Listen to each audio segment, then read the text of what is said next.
हमारे देश में भर भर के भ्रष्टाचार चल रहा है, कौन रोकने वाला है? कौन देखने वाला है? कोई बोल रहा है? 20-20 साल न्याय नहीं मिलता भारत में।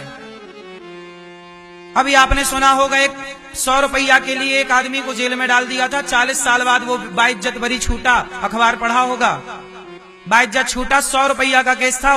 वो कंडक्टर था राज परिवहन का, जो राज की बसें चलती हैं, उसका 100 रुपया का भ्रष्टाचार। 100 रुपया के लिए उसे न्याय 40 साल में मिला, और वो भी बाइज्जत बरी लौटा। 40 साल जेल में था।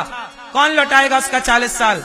उसका बेटा चला गया, बेटे का सुख ना पा पाया, पत्नी का सुख ना पाया, परिवार का सुख, माँ बाप की सेवा ना कर पाया, माँ बाप को कंधा ना दे पाया। ऐसा कानून? यहाँ लोग रहते हैं, जिंदा के मुर्दों की फौजें हैं यहाँ पे। ये जिंदा लोगों का कानून है कि मरे हुए का कानून है? 40 साल लग गए न्याय देने में। हद होती है मूर्खता की। न्याय देने में 40 साल, इससे बड़ी मूर्खता इस राष्ट्र का दुर्भाग्य क्या होगा? अरे न्याय तो कम से कम 1 साल के अंदर मिल जाना चाहिए। क्यों नहीं व्यवस्था सुधार रहे हैं? आज की इतनी आधुनिक टेक्नोलॉजी है, इतना अपडेट है सब चीजें, क्यों नहीं हो सकता 1 साल के अंदर न्याय? जजों को आदेश दे दिया जाए 1 साल के अंदर न्याय चाहिए, करो ना पड़ताल पूरी। क्यों नहीं होगा? कोई भी केस हो 1 साल के अंदर। हमारे देश में फर्जी केस बहुत हैं। फोकट का केस लगा दिया, और जो गलत केस पाया जाए उस पर जुर्माना लगाया जाए। यदि बोल दिया जाए कि गलत केस करोगे आपकी, जैसे आजकल कोई किसी की जमीन पे झूठे ही केस कर देता है, किसी पे झूठे ही दहेज, जैसे लड़की बोल दी कि इन्होंने दहेज मांगा। अब दहेज मांगा नहीं, चलो दहेज मांगा तो ठीक है, तुम्हें न्याय मिलना चाहिए, पर दहेज नहीं मांगा, तुमने झूठ बोला था, वो तुम्हारे झूठ बोलने के कारण 5 साल बेचारे बुढ़ा बुढ़ी जेल में गए। उनके कौन न्याय देगा? झूठ बोला था, इसे भी 5 साल जेल में डालो, झूठ बोला था इसके लिए। यही तो न्याय है। तुम झूठ क्यों बोलोगे? तुम झूठ बोल के क्यों बच जाओगे? आजकल तो झूठों का यहाँ पे सब कुछ है। झूठ को रोकने के लिए सरकार कुछ कर रही है? कुछ नहीं कर रही है। बताइए, झूठा केस चल रहा है कि नहीं भारत में? बहुत सारे। क्यों चल रहे हैं? झूठे पे क्या होता? कुछ नहीं। एक केस आया कि एक लड़की ने झूठे छेड़छाड़ का आरोप लगा दिया टीचर पे। टीचर बेचारा 8 साल जेल में रहा। 8 साल बाद बाइज्जत बरी हुआ कि छेड़छाड़ नहीं की, केवल लड़की को मोबाइल चलाने से स्कूल में रोका था तो लड़की नाराज हो गई और उसने अपने माँ बाप से कह दिया टीचर ने छेड़ा। अब बताइए, वो लड़की तो अपना घर बसा के मस्त रह रही है, लेकिन उसकी हंसती खेलती जिंदगी में आग लग गई। अब कौन न्याय देगा? झूठे केस। अरे सच होए तो केस करो, पर जो झूठ चल रहा है उस झूठ को कौन रोकेगा? किसकी जिम्मेदारी है? अंधों की सरकार है क्या? अंधे लोग रहते हैं भारत में। अरे उस लड़की ने यदि झूठा केस लगाया है तो उस लड़की को भी 8 साल की सजा होनी चाहिए कि नहीं? क्यों नहीं? कुछ भी बोल के चले जाओगे, किसी की जिंदगी में आग लगा दो, क्योंकि कानून अपने बाप का है, क्योंकि कानून अंधा है। अंधा तो धृतराष्ट्र था। तुम क्यों अंधे हो रहे हो? कौन सुन रहा है यहाँ? कौन? यहाँ कोई नहीं सुनता, सब अपने अपने मस्त हैं।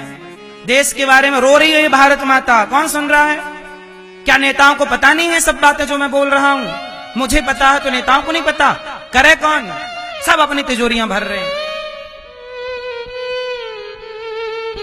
किसे करना है?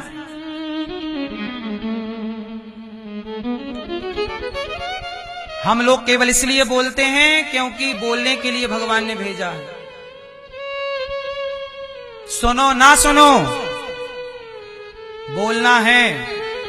पितामह को बोलना था, नहीं बोले, महाभारत हुआ। हम मरेंगे तो ईश्वर को जवाब देंगे, प्रभु हमने रोका था नेताओं को गलत करने से, नहीं माने अलग विषय। आपसे पूछेंगे तुमने रोका, तुमने आवाज उठाई? नहीं साहब, हम तो चुपचाप तलवे चाटते रहे बस। फिर कानून में बदलाव होना चाहिए कि नहीं? तो काहे नहीं बोलते? कोई भी झूठा आरोप लगा देता है किसी पे, सच्चा लगाओ। झूठा काहे लगाओगे? मैं गलत हूं तो मुझे फांसी जरूर दो, पर मैं गलत नहीं हूं तो क्यों गलत कह रहे हो? फिर कोई भी कुछ भी बोलता है। मीडिया के पास मुंह उठा के बोलने के सिवा कोई काम नहीं, कुछ भी बोल रही है। धर्मेंद्र जी मरे नहीं थे, मीडिया ने चला दिया मर गए, कुछ भी बोले जा रही है। झूठ पे झूठ, झूठ पे झूठ, और लोग उन्हीं पे भरोसा कर लेते हैं। मैंने बोल दिया लिव-इन पे रहना गलत है, मीडिया वालों को मिर्ची लग गई। 3 महीने तक कैंपेन चलाया। आज मीडिया वालों का फोन आया, बोले अनिरुद्धाचार्य आपकी गिरफ्तारी करवानी है। हमने कहा करा दो, तुम्हारे बाप का धन खा रहे हैं हम। बोले आपने लिव-इन पे कैसे बोला? अरे लिव-इन पे तुम अपने घर वालों को रखो, हम तो कहते हैं लिव-इन में रहना गलत था, गलत है, गलत रहेगा। तुम्हें मिर्ची लगे तो लगे, करवाओ गिरफ्तारी हमारी। जो गलत है साहब, कोई हम तुम्हारे तलवे चाटेंगे क्या? अरे साहब, शान से जिएंगे, शान से मरेंगे। सच कहते हैं, सच बोलने की ताकत रखते हैं, क्योंकि किसी के टुकड़ों पे नहीं पलते। हमारा पेट भरने वाला हमारा भगवान है, इसलिए सच कहने की ताकत रखते हैं और सच कह के ही रहेंगे, सच कह के ही मरेंगे। जेल भेजो या फांसी पे चढ़ाओ, बोलो हां कि ना। गौरी गोपाल आश्रम में वृद्ध माओं की सेवा होती है, जिन माओं को अपने निकाल देते हैं। गौरी गोपाल में हजारों भक्तों को भोजन मिलता है। जिन भक्तों को, साधु संतों को कहीं भोजन नहीं मिलता, गौरी गोपाल में भोजन मिलता है। बोलो हाँ या ना। हजारों भक्तों को भोजन मिलता है, हजारों साधु संत भोजन करते हैं। हम तो सेवा कर रहे हैं सनातन की, भिक्षा मांग मांग के कर रहे हैं, किसी से चोरी नहीं करते, किसी के घर डाका नहीं डालते, सेवा कर रहे हैं। बोलो हाँ। जो काम नेताओं को करना चाहिए, सच बता रहा हूं, जो काम नेताओं को करना चाहिए वो काम ये दास अनिरुद्धाचार्य कर रहा है। गौरी गोपाल में अखंड भोजन चल रहा 24 घंटे। ये काम किसका है? ये काम राजा का है या नहीं? राजनेताओं का है या नहीं कि आपके नगर में कोई भूखा ना रहे? पर राजनेताओं कौन अन्न क्षेत्र चला रहा है? गौरी गोपाल में अन्न क्षेत्र चल रहा है कि नहीं? और मैं वोट के लालच से नहीं करता, समाज की सेवा ईमानदारी से आया हूं, तो मरने से पहले कुछ तो करूं कि केवल भारत माता की रोटी खाऊं बस। सेवा करने आया हूं, सेवा करता हूं। गौरी गोपाल आश्रम में हजारों संतों को भोजन मिलता है। देखिए हजारों संत भोजन कर रहे हैं कि नहीं? एक दिन का भोजन आप भी कराने योग्य हैं तो कराइएगा, एक दिन की सेवा आप भी कराइएगा। गौरी गोपाल आश्रम में अखंड रसोई चलती है। क्या चलती है? 24 घंटे भोजन चल रहा है। कितने लोग इस बात के साक्षी हैं कि 24 घंटे भोजन चल रहा है? मैं झूठ बोल रहा हूं कि सच बोल रहा हूं? सच है, आप भी देख सकते हैं। रात के 2 बजे कोई आता है, गौरी गोपाल में भोजन मिलता है, दाल चावल सब्जी रोटी निःशुल्क मिलता है। बताइए मानव जाति की सेवा नहीं है? सेवा है, सेवा करते हैं। कैसे करते हैं? आप लोगों से भीख मांग मांग के। मैं भ्रष्टाचार तो नहीं करता, चोरी तो नहीं करता, डाका तो नहीं डालता। बताओ भीख मांग के करना सही है कि गलत है? इसलिए कहता हूं इस भिखारी को सेवा जरूर किया करो। पर हमारा धर्म है राष्ट्र से लेना और राष्ट्र को वापस करना। जरूरत पड़ने पर ये दास अनिरुद्ध अपने आप को भी उस सब कुछ राष्ट्र को समर्पित कर सकता है, और ये राष्ट्र की सेवा ही है। हजारों भक्त भोजन करते हैं, 30,000 लोग पर डे भोजन करते हैं यहाँ पर निःशुल्क। आप भी थोड़ी सी सेवा कर लो। यहाँ पर गुरुकुल चलता है, मदरसों में सरकारें सपोर्ट करती हैं, गुरुकुल में 1 रुपया का सपोर्ट नहीं है। ये दास आप लोगों से भीख मांग मांग कर गुरुकुल की सेवा करता है। बच्चों को रहना फ्री, खाना फ्री, कपड़ा फ्री, कॉपी फ्री, किताब 150 बच्चे पढ़ते हैं। ये सनातन की सेवा नहीं है? मैंने सोचा है कि मैं एक स्कूल बनाऊंगा कक्षा 1 से लेकर 12वीं तक, CBSE बोर्ड का, जहां बच्चे निःशुल्क पढ़ेंगे। कक्षा 1 से 12वीं तक का स्कूल होगा और निःशुल्क पढ़ेंगे लड़का लड़की। सच शिक्षा ही नहीं, संस्कार भी पाएंगे। ये सेवा दास करना चाह रहा है। क्या ये राष्ट्र की सेवा नहीं है? क्या यह काम नेताओं को नहीं करना चाहिए? नेताओं ने स्कूल बनाए हैं साहब, नेताओं के स्कूलों को झांक कर देखिए, उन्हीं के स्कूल सबसे महंगे हैं इस देश में। क्यों नहीं तुम शिक्षा दे रहे हो निःशुल्क? क्या करोगे? इतनी दौलत का बांध के ले जाओगे, कफन में जेब बनवा लेना बड़ा सा। साहब काम आए आपकी दौलत यहाँ बांध के तो लेना जाओगे। मैं एक स्कूल बनाना चाहता हूं,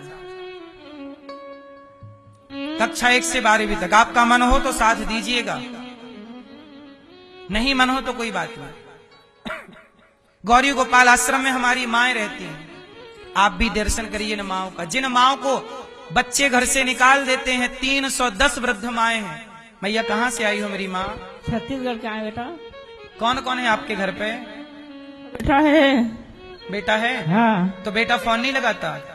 काहे लगा के बेटा, उधर तो निकले वाला मजदूर रही से बढ़िया, अब निकल गया, काहे लगाएगा फोन? हो घर से कोई फोन नहीं आता है, कोई सूचना नहीं?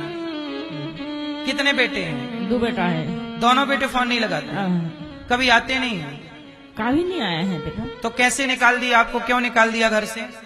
अब रेन झगड़ा रात में दारू पी के आवा, अपन मई में लोग के कहना में कछु कछु डिग्री लगा के रात के दारू पी के आके निकाला है बेटा।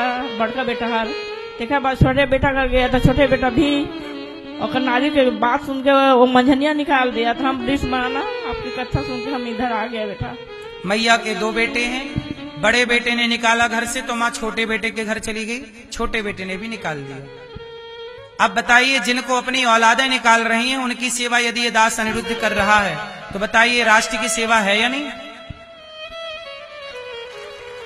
ये राष्ट्र की सेवा है। ये काम नेताओं का था। जब नेता अपना काम नहीं करते तब किसी को आगे करना पड़ेगा।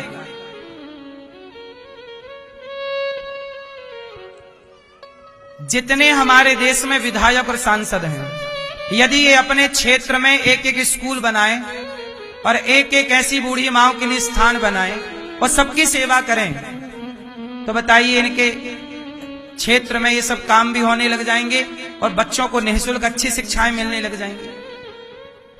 बोलो हाँ, क्यों नहीं हो सकता? ये सब तब हो सकता है जब व्यक्ति ईमानदार हो। ये दास अनिरुद्ध आपसे यही प्रार्थना करता है कि इन माओं के अपनों ने तो घर से निकाल दिया, इन माओं के लिए आश्रम बनाना पड़ा, इन माओं के लिए हमें रोटी इकट्ठी करनी पड़ती है। आज रोटी मिल गई माओं को, 310 माएं हैं। आपके घर में 6 लोगों के लिए आप भोजन कमाते हो, आप 10 लोगों के लिए कमा कमा के परेशान हो जाते हो, हमें इतने लोगों के लिए कमाना होता है। इसलिए आप भी अन्नदान कर सकते हो तो जरूर कीजिएगा।